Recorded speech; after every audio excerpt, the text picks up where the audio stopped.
Hello dear learners, তোমরা স্ক্রিনে দেখতেই পাচ্ছ একটি অঙ্ক রয়েছে এবং সেই অঙ্কটি পড়েই তোমরা বুঝতে পারছো যে এটি কোন নিয়মের অঙ্ক। না, এটি ত্রৈরাশিক নিয়মের অঙ্ক। বিশেষ করে যারা ক্লাস 8-এ পড়ছো তোমরা নিশ্চয়ই এই অঙ্কটি তোমাদের অঙ্কের বইটিতে দেখে নিয়েছো। তোমাদের যে অঙ্কের বইটি গণিত প্রকাশ রয়েছে সেই গণিত প্রকাশের বইয়ে অধ্যায় 10-এ কোষে দেখি 10.1-এ এই অঙ্কটি রয়েছে। তো অঙ্কটি শুরু করার আগে আমি তোমাদেরকে একটি কথা বলতে চাই, সেটি হচ্ছে যে ত্রৈরাশিক পদ্ধতির অর্থ কী। ঠিক আছে, মানে ত্রৈরাশিক যদি আমরা লিখি ত্রৈরাশিক ত্রৈরাশিক ত্রৈরাশিক পদ্ধতি কাকে বলে, যদি বলে ত্রৈরাশিক পদ্ধতি কাকে বলে। না, এখন দেখো এই নামের মধ্যে কিন্তু ওর পরিচয়টা লুকিয়ে আছে। যেমন ত্রয়ী শব্দের অর্থ হচ্ছে 3, আর রাশি মানে তো তোমরা জানোই, মানে 3টি রাশি, 3 রাশির অঙ্ক। যেমন একটা আমি ছোট উদাহরণ দিচ্ছি, যেমন 5 জন লোক যদি 10 দিনে 18টি কাপড় বুনতে পারে, তাহলে 6 জন লোক 3 দিনে কয়টি কাপড় বুনবে। এখানে যে রাশিগুলো দেওয়া হলো, একটা হচ্ছে লোক সংখ্যা, একটা হচ্ছে দিন সংখ্যা, একটা হচ্ছে কাপড়। ঠিক আছে, তাহলে এই যে 3টি রাশি, এই 3টি রাশি নিয়ে যে অঙ্ক তাকেই বলা হয় ত্রৈরাশিক পদ্ধতিতে অঙ্ক। তো এখন দেখো আমরা সরাসরি এই অঙ্কটিতে চলে যাচ্ছি। অঙ্কটিতে বলা হয়েছে যে বকুলতলা গ্রামে একটি পুকুর কাটতে 30 জন লোকের 15 দিন সময় লাগে। 30 জন লোকের 15 দিন সময় লাগে। যদি 25 জন লোক ওই পুকুর কাটত তবে কতদিনে কাজটি শেষ করতে পারত। এটি ঐকিক নিয়েও করা যায়, ঠিক আছে। কিন্তু যেহেতু আমরা আজকে যে টপিক্সটা নিয়ে পড়াচ্ছি আমি আজকে তোমাদের সামনে, সেটি হচ্ছে ত্রৈরাশিক। সুতরাং ত্রৈরাশিক পদ্ধতিতে কি করে অঙ্কটি করা যায় সেটি আমি তোমাদেরকে বোঝাচ্ছি এখন। তাহলে এখানে দেখো এই যে অঙ্কটি রয়েছে, সেই অঙ্কটিকে যদি আমরা গণিতের ভাষায় মানে তালিকা রূপে লিখি, গণিতের ভাষায় সমস্যাটিকে যদি লিখি, তাহলে কি হবে? পুকুর কাটতে 30 জন লোক, তাহলে লোক সংখ্যা প্রথম রাশি হচ্ছে লোক সংখ্যা, একক হচ্ছে জন, আর দ্বিতীয় রাশিটি রয়েছে কি? দিন সংখ্যা, মানে সময়। একে তোমরা বলতে পারো সময়, সেটা হচ্ছে দিন এককে। তাহলে এটি হলো প্রথম রাশি, এটি হলো দ্বিতীয় রাশি। এইভাবে আমরা এই অঙ্কটিকে পড়ার পর আমরা কোন রাশির নিচে কোন সংখ্যাটি বসাবো এবং কিভাবে অঙ্কটি করব আমি বুঝিয়ে দিচ্ছি। দেখো লেখা আছে 30 জন লোক, তাহলে লোক সংখ্যার নিচে আমরা যখন 30 লিখব, 15 দিন লেগেছে, তাহলে সময়ের নিচে লিখব 15 দিন। তাহলে যদি 25 জন লোক ওই পুকুর কাটত, তাহলে 25 জন লোক, তার মানে লোক সংখ্যার নিচে নিশ্চয়ই 25 লেখা যাবে। তাহলে 25 জন যদি লোক লাগতো, তাহলে কত দিনে কাজটি শেষ করতে পারত। তাহলে এখানে সময়ের নিচে আছে কতদিন বা জিজ্ঞাসা চিহ্ন, এটা হচ্ছে আননোন। ঠিক আছে, তাহলে প্রথম লাইনে থাকে দেওয়া তথ্য, আর দ্বিতীয় লাইনে থাকে এমন তথ্য যে তথ্যে একটি রাশিতে জিজ্ঞাসা চিহ্ন থাকবে, মানে যেদিকে বের করতে হবে। তাহলে এখন আমরা ত্রৈরাশিক নিয়মটা কি হচ্ছে।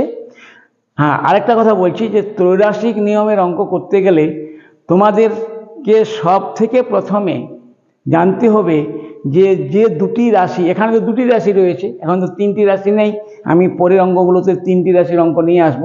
তো দুটি রাশির অঙ্ক, এখন দুটি রাশির অঙ্কের মধ্যে কোন রাশির সঙ্গে কোন রাশির কি সম্পর্ক, এই সম্পর্কটা আগে তোমাদেরকে বুঝতে হবে যে রাশিগুলির মধ্যে সম্পর্ক কি। রাশিগুলির মধ্যে সম্পর্ক দু রকমের হতে পারে, একটা হচ্ছে সরল সম্পর্ক, একটা হচ্ছে সরল সম্পর্ক, একটা হচ্ছে ব্যস্ত সম্পর্ক। ব্যস্ত সম্পর্ক। এখন প্রশ্ন হচ্ছে এই সরল সম্পর্ক কোনটা আর ব্যস্ত সম্পর্কটা কোনটা? খুব মন নিয়ে বোঝার চেষ্টা করো। সরল সম্পর্ক হচ্ছে যে দুটি রাশি বা তিনটি রাশি, জটিল রাশি থাকুক, ওই রাশিগুলির মধ্যে যদি সম্পর্কটা এমন বোঝায় যে একটি রাশি কমলে দ্বিতীয় রাশিটি কমবে। আবার মন দিয়ে শোনো, বলছি, যদি দুটি রাশির মধ্যে এমন সম্পর্ক দেখা যায় যে একটি রাশি কমলে অটোমেটিক্যালি দ্বিতীয় রাশিটি কমবে, তাহলে এটিকে বলা হয় সরল সম্পর্ক। আবার যদি একটি রাশি কমে তখন অন্য রাশিটি বাড়ে, একটি রাশি যখন কমে অন্য রাশিটি যদি বাড়ে তখন তাকে বলা হয় ব্যস্ত সম্পর্ক। এখন আমরা তাহলে সরল সম্পর্ক ব্যস্ত সম্পর্ক জেনে নিলাম যে কোনটা সরল কোনটা ব্যস্ত। সোজা কথায়, কমলে কমে, বাড়লে বাড়ে। কোনো রাশি কমলে দ্বিতীয় রাশি কমে, কোনো রাশি বাড়লে দ্বিতীয় রাশিটিও বাড়ে। এরকম যদি সম্পর্ক হয় সেটা হচ্ছে সরল সম্পর্ক। আর কোনো রাশি কমলে অন্য রাশিটি বাড়ে, কোনো রাশিটি বাড়লে অন্য রাশিটি কমে, বাড়লে কমে, কমলে বাড়ে, এরকম যদি সম্পর্ক বোঝা যায় তাহলে সেটি হবে ব্যস্ত সম্পর্ক। এবং সম্পর্ক জানা হয়ে গেলে অঙ্কটি প্রায় তোমরা ধরে নিতে পারো তোমরা 75 অঙ্কটি হয়ে গেছে। কিছু ক্যালকুলেশন থাকে বাকি, সেই ক্যালকুলেশন খুব সহজ, কাটাকাটি, ভগ্নাংশের কাটাকাটি। তো এইভাবে আমরা অঙ্কটি করছি। দেখো এখানে আমরা ধরে নিলাম যে 30 জন লোক যদি 15 দিনে একটি পুকুর কাটতে পারে, তাহলে 25 জন লোক কত দিনে পারবে?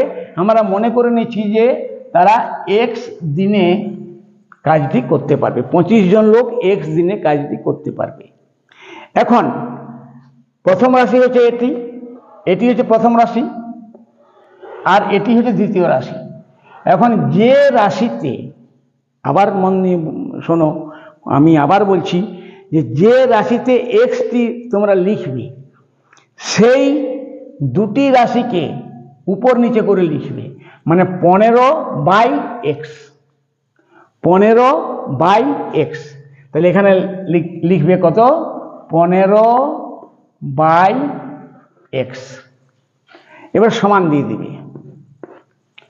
এরপর কি করবে? এই সময়ের সঙ্গে লোক সংখ্যার সম্পর্কটা কেমন সম্পর্ক হবে, সরল না ব্যস্ত? মানে যে রাশিতে এক্সটি বসাবে সেই রাশি থেকে অন্য রাশির সম্পর্কটা কি, সরল না ব্যস্ত? এখন দেখো, সময় এবং লোক সংখ্যা, এটি তোমরা বারবার মনে মনে চিন্তা ভাবনা করবে। যদি ওই পুকুর কাটার কাজে বেশি লোক লাগানো হতো, যা লাগানো হয়েছে তার থেকে যদি বেশি লাগানো হতো, তাহলে নিশ্চয়ই পুকুর কাটার কাজটি কম সময়ে শেষ হতো। আবার ধরো পুকুর কাটাতে গিয়ে দেখা গেল লোকেই পাওয়া গেল না, খুব অল্প সংখ্যক লোক পাওয়া গেল, তাহলে সেই পুকুরটি কাটতে কিন্তু অনেক দিন সময় বেশি লাগবে। তাহলে এখানে সময় যখন কমছে তার মানে লোক সংখ্যা বাড়ছে, মানে লোক সংখ্যা বাড়লে সময় কমে, লোক সংখ্যা কমলে সময় বাড়ে। লোক সংখ্যা যদি কমে যায় তাহলে সময় বেশি লাগবে, লোক সংখ্যা যদি বেশি পাওয়া যায় তাহলে সময় কম লাগবে। তার মানে ব্যস্ত সম্পর্ক। এখন যদি ব্যস্ত সম্পর্ক আমরা মানে জেনে গেলাম, কনফার্ম হয়ে গেলাম যে এরা এই সম্পর্কটা ব্যস্ত সম্পর্ক, তাহলে কি করতে হবে না, ব্যস্ত সম্পর্ক হলে কি হতে হবে না, এখানে যে উপর বাই নিচ করেছি আমরা 15/x সমান এই অন্য রাশির যে সংখ্যাগুলো রয়েছে সেটা কিন্তু, এটা যদি উপর বাই নিচ হয় তাহলে এটা হবে নিচ বাই উপর, তার মানে এটা হবে 25/30। আশা করি বুঝতে পারছো। আরেকবার আমি বলছি, তোমরা প্রথমে রাশিগুলোর নাম লিখবে, সংখ্যাগুলো লিখবে। যে রাশিতে জিজ্ঞাসা চিহ্নটি রয়েছে তোমার মানে যেটি বের করতে বলা হয়েছে সেটিকে তুমি এক্স ধরে নেবে এবং সেই দুটো সংখ্যাকে, উপরের সংখ্যা এবং নিচের সংখ্যাকে বাই দিয়ে লিখে দেবে। যেমন উপরে 15, নিচে এক্স, মানে 15/x। এরপর সমান দেবে। সমান দেওয়ার পর এরপর এই সময় রাশির সঙ্গে লোক সংখ্যা রাশির সম্পর্কটা বের করে নাও। চিন্তা ভাবনা করে, বারবার চিন্তা ভাবনা করো যে লোক সংখ্যা যদি বেড়ে যায় সময় নিশ্চয়ই কম লাগবে, লোক সংখ্যা যদি কমে যায় সময় নিশ্চয়ই বেশি লাগবে। তাহলে কমলে বাড়ে, বাড়লে কমে, মানে ব্যস্ত সম্পর্ক। ব্যস্ত সম্পর্ক যদি হয়, ব্যস্ত সম্পর্ককে আমরা বিপরীত সম্পর্ক বলে থাকি আর কি। তাহলে উপর বাই নিচ সমান নিচ বাই উপর হবে, তখন 25/30 হবে। এরপরে আর কিচ্ছু করার নেই, এরপরে তোমরা সমাধান করে দাও।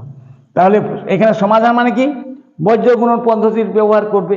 তাহলে x গুণিত 25 মানে 25x, তাহলে আমরা লিখতে পারি 25x সমান, এদিকে হবে গুণ 15 গুণিত 30, 15 গুণ 30, বা x এর মান কত বেরোবে না, x এর মান বেরোবে 15 গুণ 30/25। কাটাকাটি করে দাও, 3 5 15, 5 5 25, 5 6 30 সমান 3 6 18। 18টি মানে 18 দিন, 18টি না 18 দিন সময় লাগবে। মানে 30 জন লোক যদি 15 দিনে কোনো পুকুর কাটতে পারে এবং সেই পুকুর কাটার কাজটি যদি 25 জন লোক দিয়ে করানো হয় তাহলে 18 দিন সময় লাগবে।